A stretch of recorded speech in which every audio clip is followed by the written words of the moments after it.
Ah, the magic of Robin Herder singing the iconic Smash song, Let Me Be Your Star.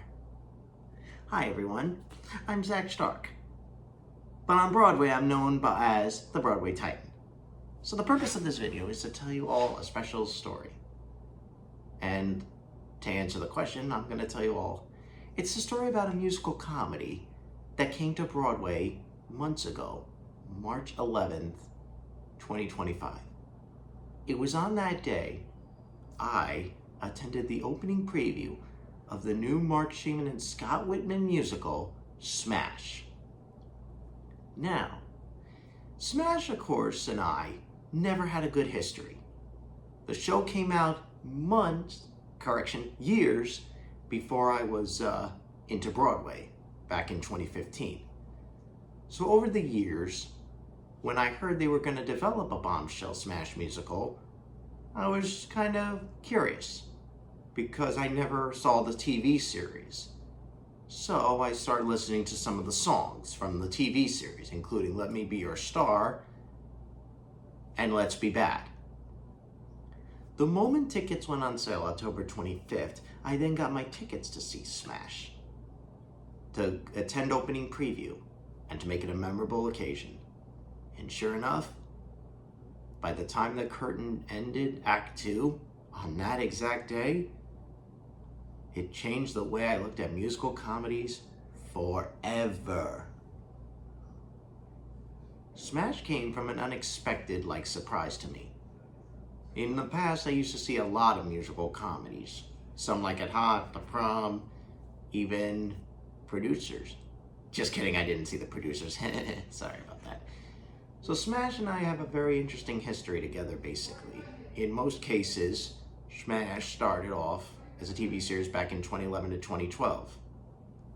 So as soon as I finished seeing the show opening preview, I then bought the TV series to stream on Prime Video.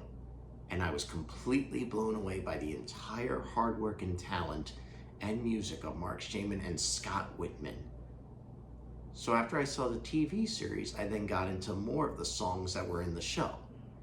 One of my new personal favorites, of course, two of my personal favorites are I Never Met a Wolf Who Didn't Love to Howl and Mr. and Mrs. Smith, of course. So I wanted to go back. I entered the lottery to try to win again, and in a surprising twist, I lost twice. So, on April 26th, after losing the lottery twice for those two shows, the 2 p.m. and 8 p.m., I then decided to do Rush. And as a result, I was first in line and got my Rush tickets for those 2 days. After seeing it a second and third time via Rush, I got a special surprise after seeing it after the 8 p.m. show.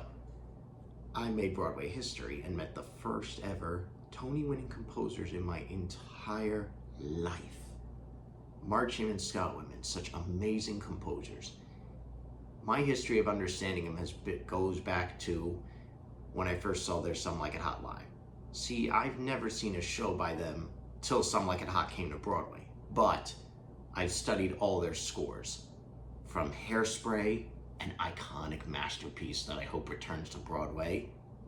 And then, of course, there's Catch Me If You Can and Charlie and the Chocolate Factory. And, of course, there was Some Like It Hot. And then, of course, there was the review of Martin Short, Fame Becomes Me, which was in 2006. In most cases, Smash is a powerful show, and I'm very proud it came to Broadway after all this time. And now I would like to share you guys all the answers to some questions you guys were probably thinking of asking me. The first question is this: why Smash? And why do I love Smash? I'll tell you why. Because in the past I've seen plenty of musical comedies, and each one had great humor, great acting, great sets, great costumes, great jazz.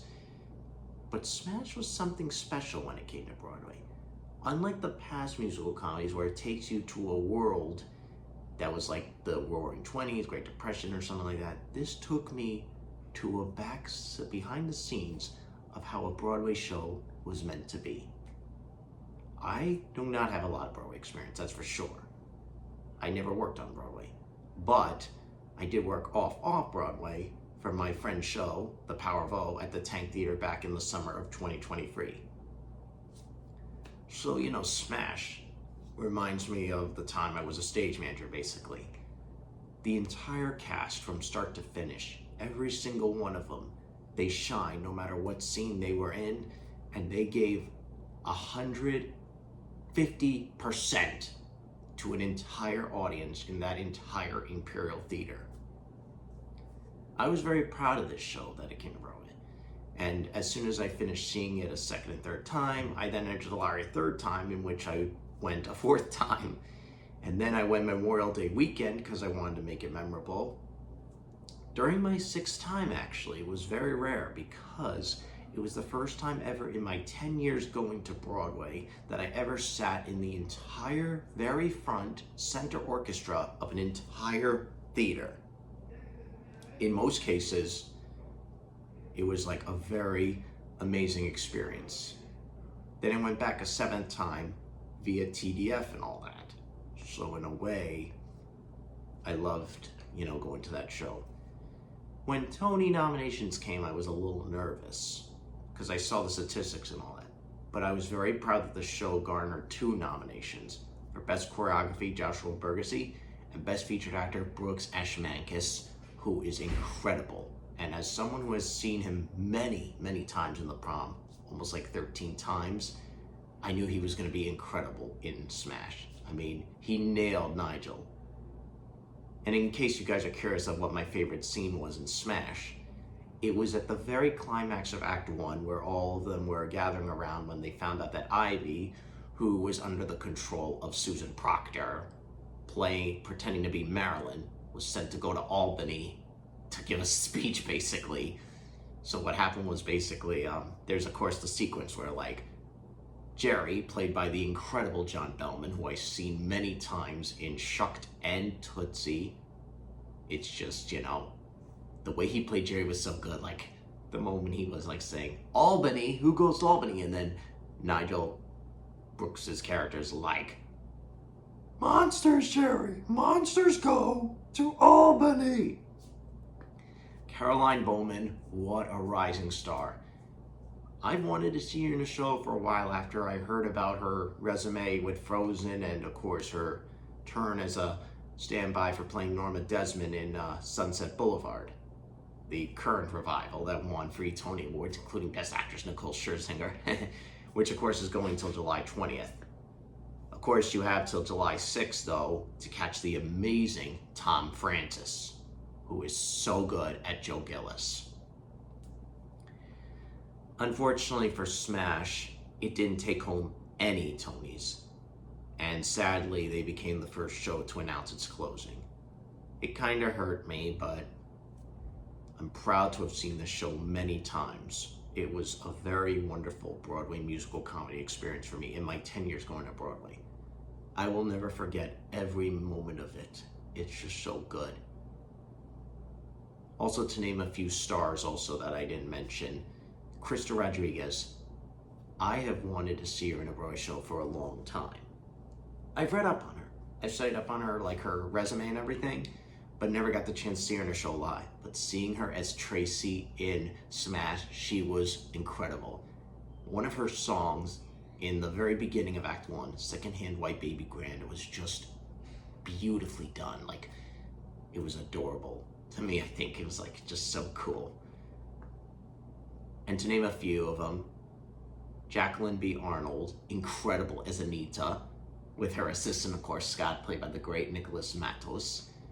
They were also incredible in their roles. I mean, Scott, he cracked me up basically with his lines who's Julie Andrews? And the other one, we're gonna fire Hugh Jackman. Originally, I thought the joke was gonna be never mind, whatever, it's okay. It's just and also, Casey Garvin. Obviously, I knew him from Some Like It Hot. I mean, once he joined Smash, I said, you know what? He's a Mark Shaman, Scott Whitman experienced guy because he's worked in shows with him. So in reality, Casey Garvin was a great choice to play Charlie, Karen's husband in the show. But yeah, no. And to name also Megan Kane as Holly, she was incredible in that. I loved her performance in that. She was so good. Like, the fact that she was playing an assistant and she was like, I liked her part when she said, "Great day, everyone!" Yeah, I know. I'm just blowing a little bit. There's actually one star I also was going to mention. Bella Coppola. Now, I've heard a bit about Bella Coppola, but her role as Chloe Zervulian is just amazing. Like, first of all, you see her as an assistant director, then you see her perform a little bit, but by the climax of Act 1, you see not just another star, you just see the future of Broadway. Like, it gave me a thought. Like, when she performed Let Me Be Your Star, when I saw her perform, you know what I said in my mind? I said, you know what I learned from this show? There's a thing I learned. One thing I learned from a show is stars will come from unexpected places. No matter where you're from, no matter what small town you're from, you'll always find a way to get to Broadway. The key is if you put your mind to it, you'll make it far. I mean, I did as a Broadway fan, and I will eventually make the dream of making it to Broadway. Things are tight definitely in Long Island, I'll tell you that much. But my love of Broadway is stronger than ever, and no matter how hard everything goes, Broadway will always be by my side through the thickest of thins. With its cast albums, of course. But in a way, Smash is just such a powerful show and it means so much to me. I love taking the photos. I love the attire. Actually, this attire, the hat and the shirt, I had this custom made by Vistaprint. You see, I was gonna wear this shirt, but I was busy wearing the official shirt. On the back of the shirt, actually, if you look closely, it says "Follow Smash Broadway." It's my new trend, basically. What it means is I'm trying to get people to see the show and also follow the page on Instagram. So, Yeah, I'm gonna definitely miss that show, though. It's sad that it's closing Sunday. I mean, I wish I can go, but, when you're working 2 jobs in the retail industry, it's like a pain in the neck. But what are you gonna do? If you're lucky, if you get time off, boom, you get to go to Broadway and all that. But I don't want you all to worry, because I'm still gonna be on Broadway. I will be returning July 11th and 12th for Broadway Barks weekend. So, please attend Broadway Barks because it's a special event where not only you can meet fellow Broadway fans, but you could also meet fellow Broadway stars, and then you can look at the adorable, adorable adoptive dogs. They're just so, so cute. In a way, you have to attend Broadway Barks, hosted by the great Tony winners themselves, Bernadette Peters and Beth Level, who actually are starring in Old Friends, which finishes its run June 29th. In a way, you must definitely see that show. You gotta see Old Friends. It's really good. I never saw it. I don't have time for that, but I'm very happy it came to Broadway. It's a nice Sondheim tribute. And of course, all of you are probably curious, but my next show I'm seeing is Gypsy. There's an interesting history about it, actually. Gypsy and I go way back a long time ago. When I was a kid and I used to be with my parents whenever we would visit Manhattan in the old days, where there would be a Toys R Us with the famous, Ferris wheel and all that, I would always see that Bernadette Peters 2003 Gypsy logo everywhere I would go. Then as I developed, as I got to 13, I then discovered Gypsy again with the 2008 version of the show, the Laura Benanti, Boyd Gaines, Patti LuPone-led revival, of course. And then over the years, I listened to every album. I listened to the iconic Grammy-winning Ethel Merman cast album. Then, of course, I know the movie version with Rosalind Russell, who is incredible in that film. I saw the Bette Midler one. I saw the Imelda Staten one. But out of all the Gypsy scores I had to see, the musicals, I had to go to see a production live. And I cannot wait to see Tony winners Audra McDonald and Danny Burstein along with Tony nominee Joy Woods next month. It's also my first trip back at the Majestic Theater since 2022 when I won the lottery for Phantom, and that was round 2 for me. And it'll be nice to sit in a different part of the Majestic because I'm going to be sitting all the way in the back. And I'm also excited to see Queen Leslie Margarita, who is going to be incredible as Tessitura, as well as everyone else involved in the show, Jordan Tyson and all that. Anyway, to conclude this wonderful video, I just want to say to the Smash Broadway cast, thank you so much for bringing Bombshell to Broadway. I wish your run was longer, believe me, I wish, but in the way of Broadway, that's the business. I mean, sometimes shows can make it, sometimes it's hard. But I assure you that everything lives on, the memories, and no matter how hard it is, if one show closes, you just start another one. You bring one in, and eventually miracles can happen. I'll just put it this way, miracles will always happen on Broadway. All you gotta do is have faith in yourself, trust in the heart of Broadway, and all your dreams will come true. Correction, your rainbow dreams will come true. And yes, that was a prom reference. I love that show, I miss it so much. So, in a way, Smash, I just wanna wish the entire cast, including the amazing producers, Robert Greenblatt, Steven Spielberg, Jennifer Hudson, and of course, Neil Marone. I wish we could all meet, believe me.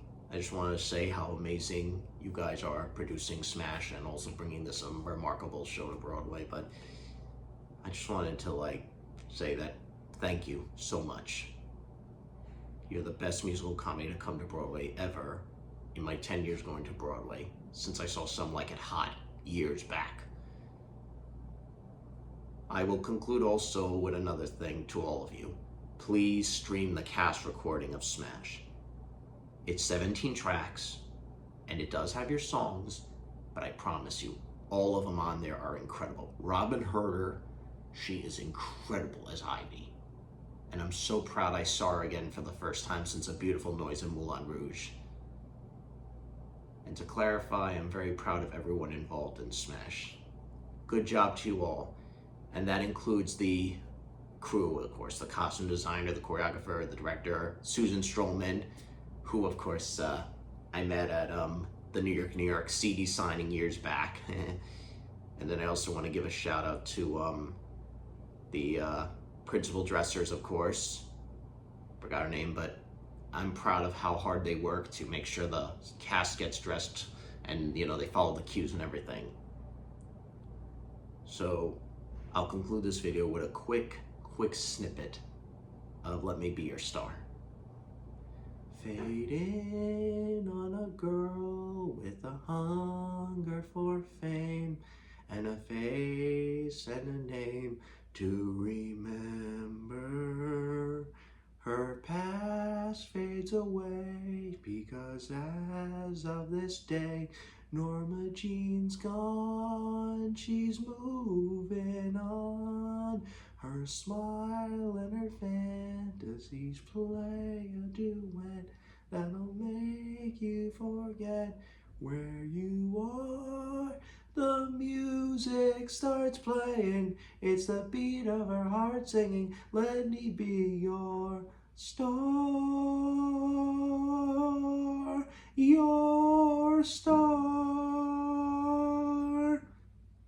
Call the justice of the peace, but don't tell him our name.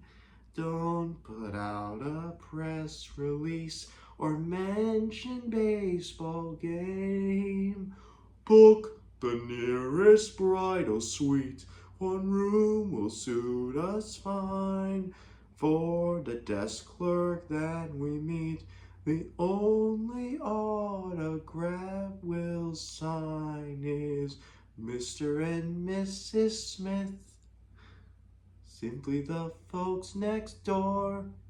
People without a single clue what an agent or grip is for. Yes, nothing can beat the view when as far as the eye can see, there's no one but Mrs. No one but Mr. Smith and me. Thank you, Smash. Thank you for coming to Broadway. God bless the bombshell. And may the bombshell live on, always in our hearts. All of Broadway's hearts. The bombshell will be with you all, always. Hashtag Smash for the Tony. Hashtag Smash Broadway. Hashtag Smash Forever.